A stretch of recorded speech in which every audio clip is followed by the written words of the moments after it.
नमस्कार। बाल विकास स्कूल खादरा की ऑनलाइन क्लासेज में आपका हार्दिक अभिनंदन, स्वागत है। अपने कारक प्रकरण चल रहा था। आज अपन कारक प्रकरण में षष्ठी विभक्ति संबंध के बारे में अध्ययन करेंगे।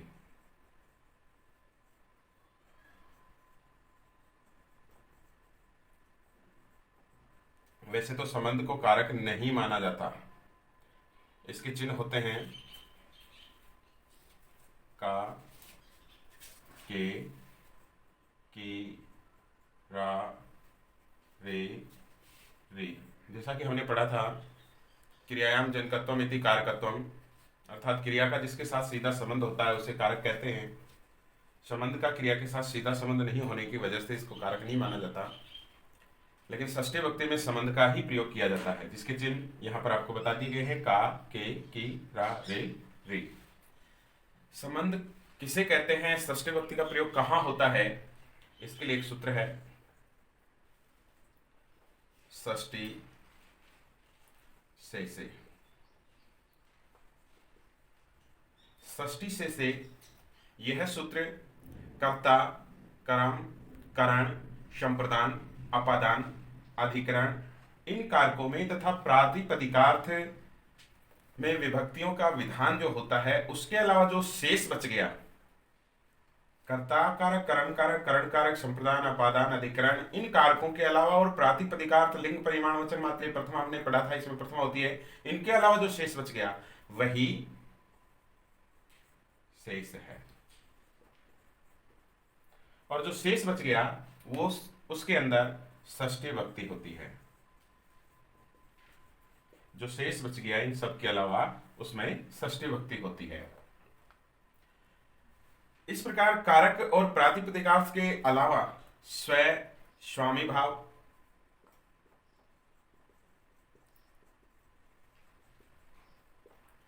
जन्य, जनक भाव,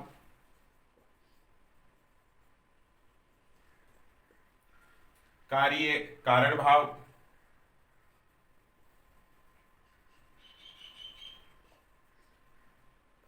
आदि जो संबंध हैं, शेष हैं, इन शेष संबंधों की विवक्षा में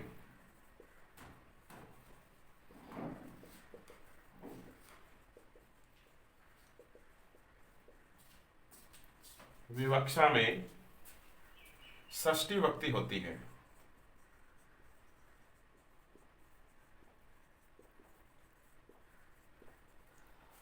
जैसे राज्ञ पुरुष है, यहां पर राजा का पुरुष या राजा का व्यक्ति, राजा का नौकर का जो चिन्ह आया है ये इस पुरुष का राजा से संबंध बता रहा है। तो ऐसी स्थिति में यहां पर षष्ठी विभक्ति होगी, राज्ञ पुरुष है। ऐसे ही दूसरा उदाहरण, गंगायाः जलम, यानी गंगा का जल। दशरथस्य पुत्र,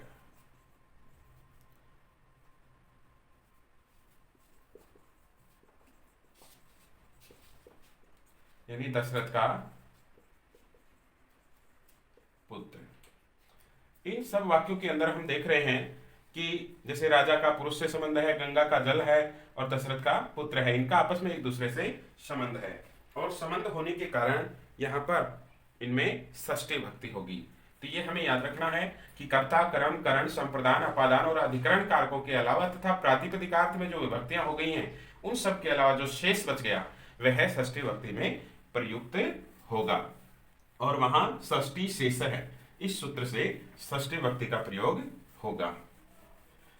आगे इसके कुछ महत्वपूर्ण जो नियम है उनके बारे में हम जानते हैं। जैसे यहां पर सूत्र है षष्ठी हेतु प्रयोग है, षष्ठी हेतु प्रयोगे। षष्ठी हेतु प्रयोगे ये सूत्र क्या कहता है, यदि किसी वस्तु की हेतुता, यदि किसी वस्तु की हेतुता, हेतुता का मतलब होता है कारण, कारणता प्रकट करनी हो। यदि किसी वस्तु की हेतुता अर्थात कारणता प्रकट करनी हो और हेतु शब्द का साक्षात प्रयोग हो, और हेतु शब्द का साक्षात प्रयोग हो, तो उस वस्तु या कारण, उस वस्तु या कारण तथा जो हेतु शब्द है,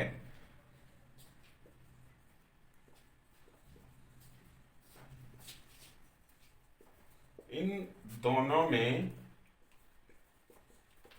षष्ठी विभक्ति का प्रयोग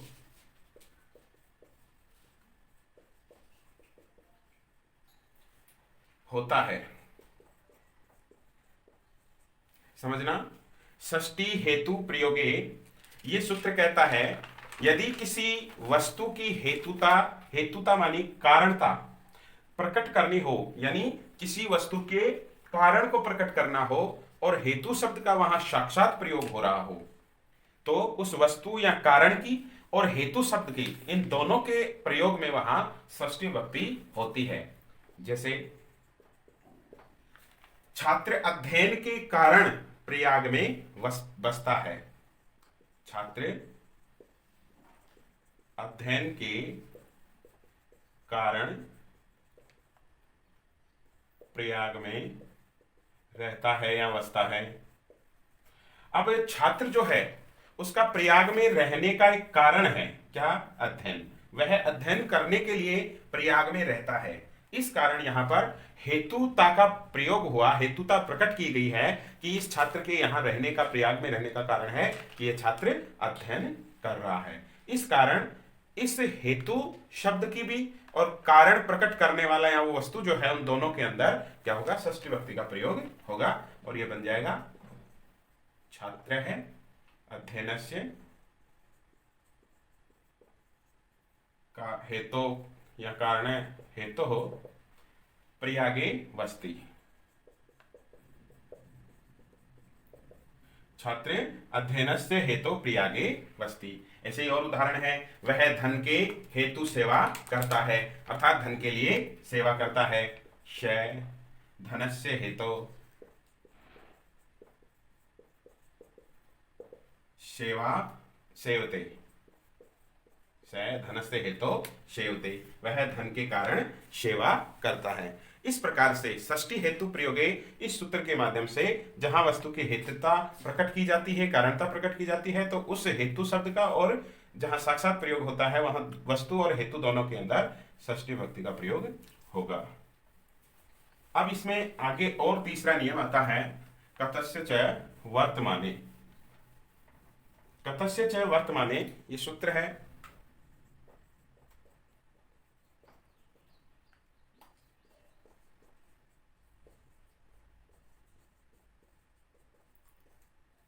ये सूत्र क्या कहता है कि वर्तमान अर्थ में होने वाले कत प्रत्यंत शब्दों के योग में षष्ठी विभक्ति होती है।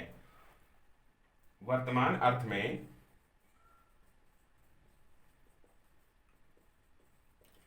प्रकट होने वाले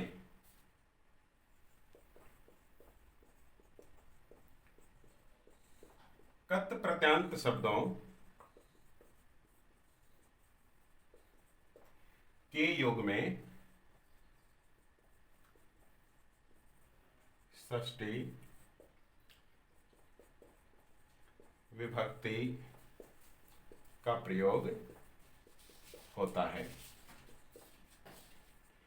कतस्य च वर्तमाने, वर्तमान अर्थ में प्रकट होने वाले कत प्रत्यांत शब्दों के योग में षष्ठी विभक्ति का प्रयोग होता है। जैसे राज्ञाम पूर्जित है विद्वान है, राज्ञाम पूजित है विद्वान है, अर्थात वह विद्वान जो राजाओं के द्वारा पूजा जाता है, वह विद्वान जो राजाओं द्वारा पूजा जाता है, वह विद्वान जो राजाओं के द्वारा पूजा जाता है। ऐसे ही सर्वेषाम आदृतः गुरु,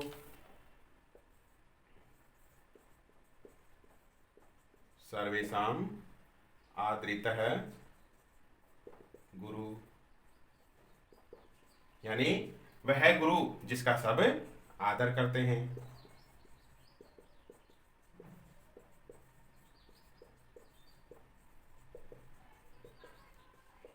वह गुरु जिसका सब आदर करते हैं, यानी वर्तमान अर्थ में प्रकट होने वाले कत प्रत्यंत शब्द जो हैं उनके प्रयोग में षष्ठी विभक्ति होगी, ये हमें याद रखना है। जैसे राज्ञाम में, सर्वेषाम में, यहाँ पर षष्ठी विभक्ति का प्रयोग हुआ है। इस प्रकार से इसका आगे चौथा नियम आता है और वह नियम है षष्ठी च अनादरे। अगला नियम है इसका सूत्र नंबर 4, षष्ठी च अनादरे। ये सूत्र क्या कहता है? अनादर अर्थ को प्रकट करने के लिए, अनादर अर्थ को प्रकट करने के लिए, क्या करने के लिए?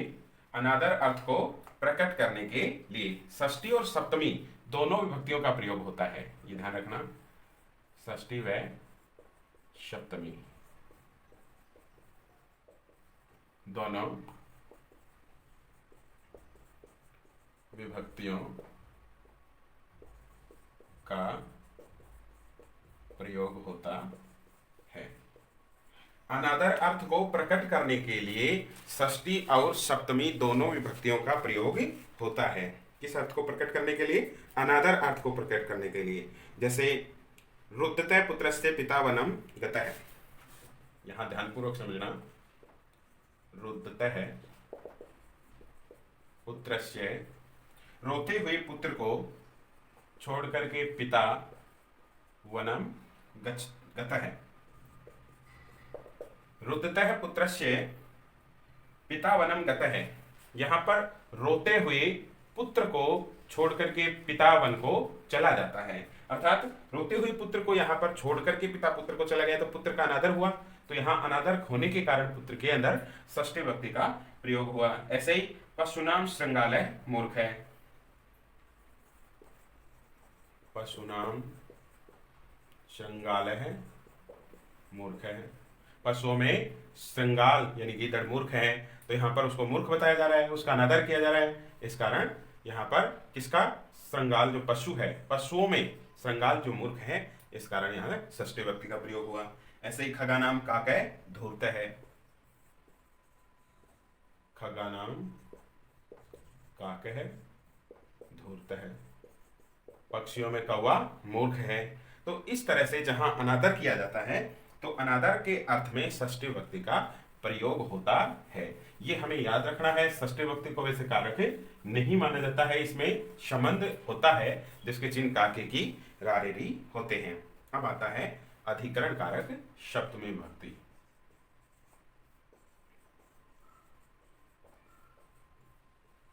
ये अंतिम बिंदु है कारक प्रकरण का। याद रखना, अधिकरण कारक में सप्तमी विभक्ति होती है। इस कारक के चिन्ह जो हैं वो होते हैं में और पर। में और पर चिन्ह से इसको पहचाना जाता है। अब अधिकरण किसको कहते हैं? इसमें है क्रिया की स्थिति में जो सहायक आधार होता है, क्रिया की स्थिति में जो आधार होता है उसकी अधिकरण संज्ञा होती है। इसके लिए सूत्र है और वो सूत्र है आधारो अधिकरणम। आधारो अधिकरणम, ये सूत्र कहता है कि आधार की अधिकरण संज्ञा होती है। किसके आधार की? क्रिया की सिद्धि के आधार की, क्रिया की सिद्धि के आधार की अधिकरण संज्ञा होती है। अर्थात क्रिया की सिद्धि में जो आधार होता है उसकी अधिकरण संज्ञा होती है। इसके बाद में एक सूत्र और आता है सप्तम्य अधिकरणे। सप्तम में अधिकरणे। ये सूत्र क्या करता है, जिसकी अधिकरण संज्ञा होती है उसमें सप्तमी विभक्ति करता है। अधिकरण संज्ञा जिसकी होती है उसमें सप्तमी विभक्ति करता है।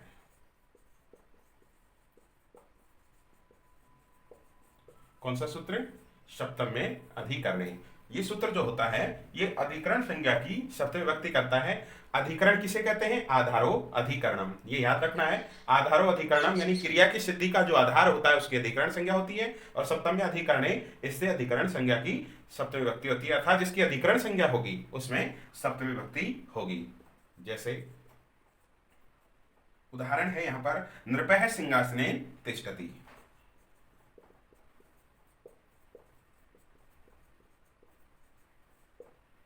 तिष्ठति,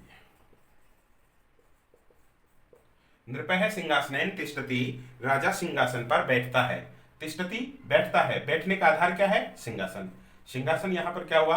आधार हुआ। किसका? बैठने की जो क्रिया है, इस क्रिया का, बैठने की क्रिया सिंहासन की वजह से संपन्न हो रही है, तो राजा बैठ रहा है कहां?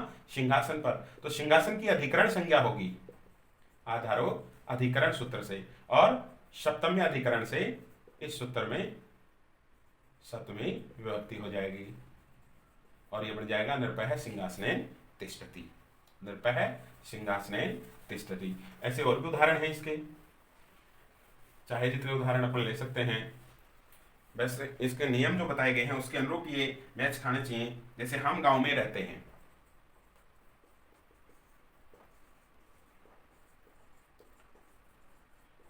अब रहना यहां पर क्रिया है, हम यहां करता है, और कहां रह रहे हैं?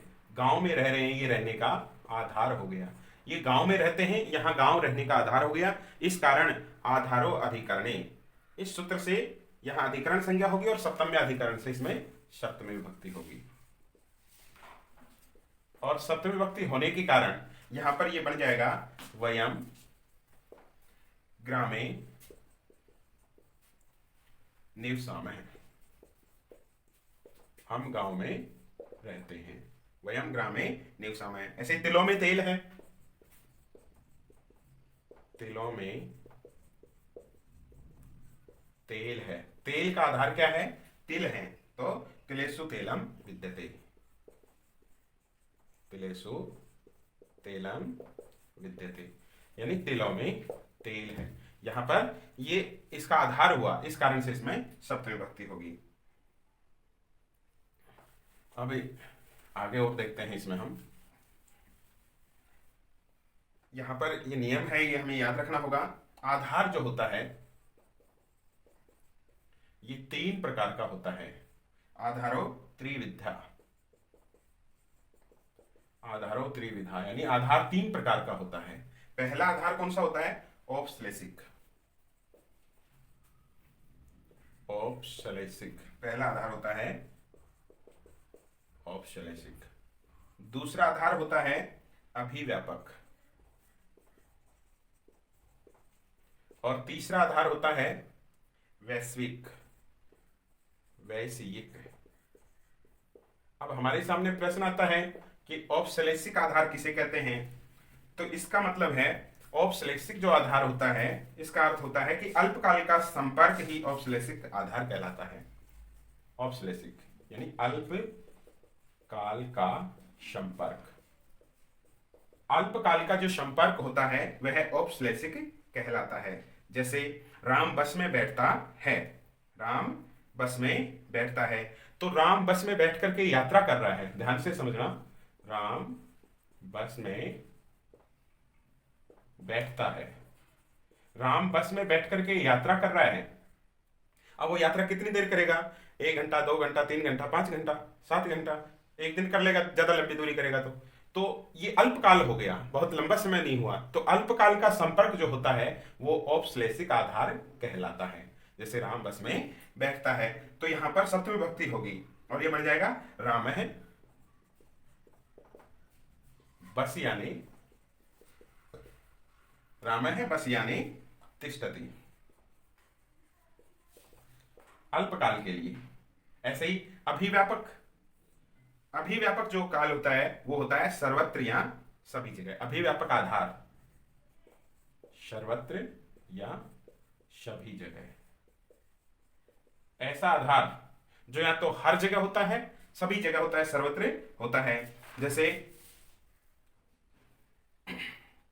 इसमें है सभी में आत्मा है, सभी में आत्मा है। अब ऐसा तो है नहीं कोई स्टूडेंट बिना आत्मा का होता होगा, आत्मा सभी के अंदर होती है, सब जगह होती है, जहां जीव होगा वहां आत्मा जरूर होगी। तो आत्मा सभी में है, सभी में आत्मा है, इसके लिए यहां पर अभिव्यापक आधार होगा और ये बन जाएगा सर्वस्मिन् आत्मा अस्ति। बनाइए, सर्वस्मिन् आत्मा अस्ति, सभी जगह आत्मा है। आत्मा यहां क्या हो गई? कर्ता। अस्ति क्या है? क्रिया। और सर्वस्मिन् सर्व शब्द सप्तमी का रूप है, यहां पर सर्वस्मिन् आत्मा अस्ति। ऐसे ही सर्वत्र या सभी जगह जो चीज विद्यमान होती है उसको कौन सा आधार माना जाता है? अभिव्यापक आधार। और जो अल्पकाल या थोड़े समय के लिए संपर्क में आता है उसको औपश्लेषिक आधार मानते हैं। एक आता है वैश्विक आधार। वैश्विक आधार का मतलब होता है विषयक इच्छा, विषयक इच्छा, इसको बोलते हैं वैश्विक आधार। जैसे मुझे क्या करना है, कहां जाना है, मुझे क्या करना है, क्या खाना है, कहां जाना है, एक विषय का आधार हो गया। इस तरह का जो आधार होता है वह वैश्विक आधार कहलाता है। जैसे मेरी व्याकरण में इच्छा है, व्याकरण में इच्छा है। अब इसके लिए व्याकरण के अंदर, व्याकरण क्या हो गया? उसकी इच्छा का आधार हो गया। तो वैश्विक एक विषय हो गया, ये इसकी इच्छा का आधार का एक विषय हो गया कि इसकी इच्छा किसमें है? व्याकरण में। तो व्याकरणे इच्छा अस्ति, व्याकरणे इच्छा अस्ति। ऐसे ही पढ़ने की इच्छा है, पठने इच्छा अस्ति, पठने इच्छा अस्ति। ऐसे वैश्विक जो आधार होता है उसमें विषय जो है, विषयक इच्छा के ऊपर जोर दिया जाता है। अब ये तीन प्रकार के आधार आपको बता दिए हैं। पहला आधार होता है औपश्लेषिक आधार, अल्पकाल का संपर्क, अभिव्यापक आधार, सभी जगह या सर्वत्र होने वाला आधार, और वैश्विक आधार, विषय से संबंधित आधार। अब अधिकरण कारक सप्तमी विभक्ति के और कुछ नियम हैं जो हम आगे अध्ययन कर रहे हैं। इसमें अगला सूत्र है यतश्च निर्धारणम।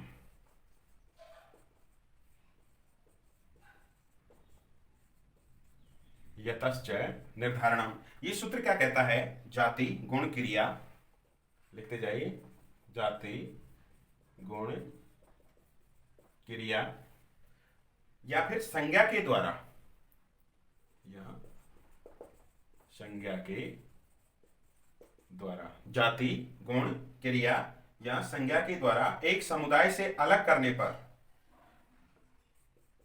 एक समुदाय से अलग करने पर जो समुदायवाची शब्द होता है, समुदायवाची शब्द में षष्ठी और सप्तमी, षष्ठी व सप्तमी विभक्ति होती है। यतस्य निर्धारणम, ये सूत्र कहता है कि जाति गुण क्रिया या संज्ञा के द्वारा एक समुदाय से अलग करने पर, एक समुदाय से उसको अलग करने पर जो समुदायवाची शब्द होता है उस समुदायवाची शब्द में षष्ठी और सप्तमी दोनों विभक्तियां होती हैं। जैसे कवियों में कालिदास श्रेष्ठ है, कवियों में कालिदास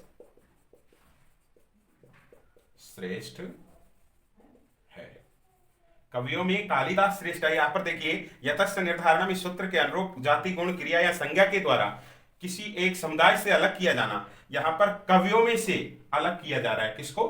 कालिदास को। कालिदास को बताया जा रहा है कि कवियों में कालिदास श्रेष्ठ कवि है। तो ऐसी स्थिति जहां बनती है तो वहां पर जो समुदायवाची शब्द होता है, यहां समुदायवाची शब्द है कवियों का समूह है, झुंड। कवियों का जो समूह है इसको समुदाय कहा जाएगा। तो इसकी यहां पर षष्ठी और सप्तमी विभक्ति होगी और यहां बन जाएगा कविसु। कवियों में कविसु, कालिदास श्रेष्ठ है, कालिदास है श्रेष्ठतम है, कविसु कालिदास है श्रेष्ठतम है, कवियों में कालिदास श्रेष्ठ है। यहां पर सप्तमी विभक्ति का प्रयोग हुआ। ऐसे ही गवाम गोसु व कृष्णा बहु शीरा, गवाम गोसु व कृष्णा बहुशीरा। बहुशीरा माने बहुत अधिक दूध देने वाली। गायों में भी काली गाय जो है वह बहुत अधिक दूध देने वाली गाय है। तो गायों के अंदर काली गाय जो है वो बहुत अधिक दूध देती है। तो गायों में, ये गायों में क्या हो गया? समूह हो गया बहुत गहरी गायों का। इनमें से काली गाय जो है उसको अलग छांटा जा रहा है, अलग किया जा रहा है कि ये सबसे ज्यादा दूध देने वाली है। इस कारण ये गोसु का जो समूह था इसके अंदर सप्तमी विभक्ति अधिकरण कारक हुआ। अब आगे आता है 4 नंबर का सूत्र, साध्वा साधु प्रयोगे च। ये बहुत इंपॉर्टेंट है। साध्वा साधु प्रयोगे च, साध्वा साधु प्रयोगे च। यह सूत्र क्या कहता है? साधु और असाधु शब्दों के प्रयोग में। ये कहता है साधु और असाधु, साधु और असाधु शब्दों के प्रयोग में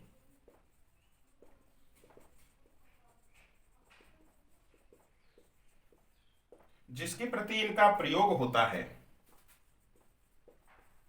जिसके प्रति इनका प्रयोग होता है, साधु और असाधु शब्दों के प्रयोग में जिसके प्रति इनका प्रयोग होता है उसमें सप्तमी विभक्ति होती है।